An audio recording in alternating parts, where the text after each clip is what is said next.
पप्पू यादव को बिहार पुलिस ने उठाया। कहने लगे ऐसा मत करो। आखिर ऐसा क्या हुआ जिसको लेकर हुई पप्पू की गिरफ्तारी? पप्पू की गिरफ्तारी पर छिड़ा सियासी बवाल। क्या है पूरा मामला, जानकर दंग रह जाएंगे आप। पप्पू यादव ने लगाए संगीन इल्जाम। बिहार की सियासत में उस वक्त हलचल मच गई जब सांसद पप्पू यादव को पुलिस गिरफ्तार करने पहुंची। उसने सियासी गलियारों में हड़कंप मचा दिया और दिल्ली तक हंगामा खड़ा हो गया। आधी रात को ही पप्पू यादव के समर्थकों ने बवाल काट दिया, लेकिन नीतीश की पुलिस ने किसी एक की नहीं सुनी। समर्थक हंगामा करते रहे, लेकिन पुलिस ने पप्पू यादव को गिरफ्तार कर लिया और कहने लगे ऐसा मत करो। लेकिन सवाल है, आखिर सांसद पप्पू यादव की गिरफ्तारी क्यों हुई? उन्होंने ऐसे कौन से संगीन इल्जाम लगाए जिसको लेकर हंगामा खड़ा हो गया? चलिए सब जानते हैं। दरअसल पटना में अचानक रात 12 बजे सैकड़ों पुलिसकर्मी पप्पू यादव के घर पहुंचे, जहां पूर्णिया से सांसद पप्पू यादव मौजूद थे। 31 साल पुराने एक केस ने अचानक राजनीति को हिला दिया। लोग समझ ही नहीं पाए कि इतनी देर रात क्या होने वाला है। पप्पू यादव ऊपर के फ्लोर पर थे। पुलिस को देखकर वो भी चौंक गए। सवाल पूछे गए, जवाब दिए गए और वहीं से एक लंबा ड्रामा शुरू हो गया। ये सिर्फ गिरफ्तारी का नहीं, बल्कि सत्ता, कानून और राजनीति के टकराव की एक बड़ी तस्वीर थी जो सबके सामने खुल रही थी। पुलिस ने कहा कि कोर्ट का आदेश है और साथ चलना होगा। पप्पू ने साफ कहा कि वो रात में कहीं नहीं जाएंगे। उनका कहना था कि जान को खतरा भी हो सकता है, वह सुबह चलेंगे। इसी बात पर माहौल गर्म हो गया। बाहर खबरें फैली तो समर्थक जुटने लगी। देखते ही देखते पूरा इलाका पुलिस छावनी में बदल गया। 5 डीएसपी, कई थानेदार और करीब 100 पुलिसकर्मी तैनात थे। बहस तेज होती गई। पप्पू यादव बार बार कहते रहे कि उन्हें पहले से ही अंदाजा था कि ऐसा ही कुछ होगा।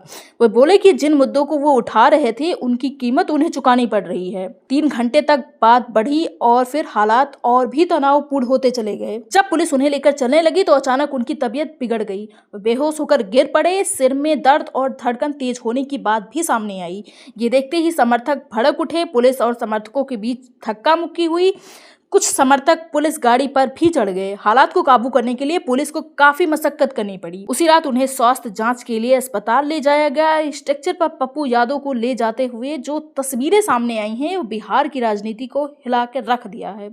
सवाल उठने लगे हैं कि क्या ये सिर्फ कानूनी कार्रवाई है या इसके पीछे कोई बड़ा संकेत छुपा है। हालांकि इस मामले में पुलिस का कहना है कि मामला 1995 का है और ट्रायल पर चल रहा है। तय तारीख पर कोर्ट में न पेश होने के कारण गिरफ्तारी हुई है। कानून के हिसाब से इसे सामान्य प्रक्रिया बताया जा रहा है, लेकिन पप्पू यादव के समर्थक इसे सियासी बदले की कार्रवाई बता रहे हैं। उनका कहना है कि इतने पुराने केस में अचानक आधी रात को गिरफ्तारी सवाल खड़ी करती है। पप्पू यादव भी यही कह रहे हैं कि उन्हें नहीं पता आगे क्या होगा। उनकी बातों में डर था और चुनौती भी थी। एक तरफ कानून की किताब है तो दूसरी तरफ जनता का भरोसा और राजनीति का खेल भी है। शनिवार सुबह उन्हें अस्पताल से दूसरे अस्पताल शिफ्ट किया गया और कोर्ट में पेशी की तैयारी की खबरें भी आई। समर्थक लगातार बाहर डटे रहे। सोशल मीडिया से लेकर सड़कों तक सिर्फ एक ही सवाल गूंजता रहा, क्या रात में गिरफ्तारी जरूरी थी? क्या सांसद होने के बावजूद यह तरीका सही था? पप्पू यादव लंबे समय से तेज आवाज में मुद्दे उठाते रहे हैं, कई बार सत्ता से टकराते रहे हैं। यही वजह है कि उनके समर्थकों को लगता है कि ये कार्रवाई संदेश देने के लिए की गई है। वहीं पुलिस प्रशासन इसे नियमों के दायरे में बता रहा है। इस पूरी घटना ने बिहार की राजनीति को फिर से गरमा दिया है। पप्पू यादव की गिरफ्तारी सिर्फ एक व्यक्ति की गिरफ्तारी नहीं, बल्कि उस राजनीति का आईना है जहाँ कानून और ताकत आमने सामने खड़े दिखते हैं।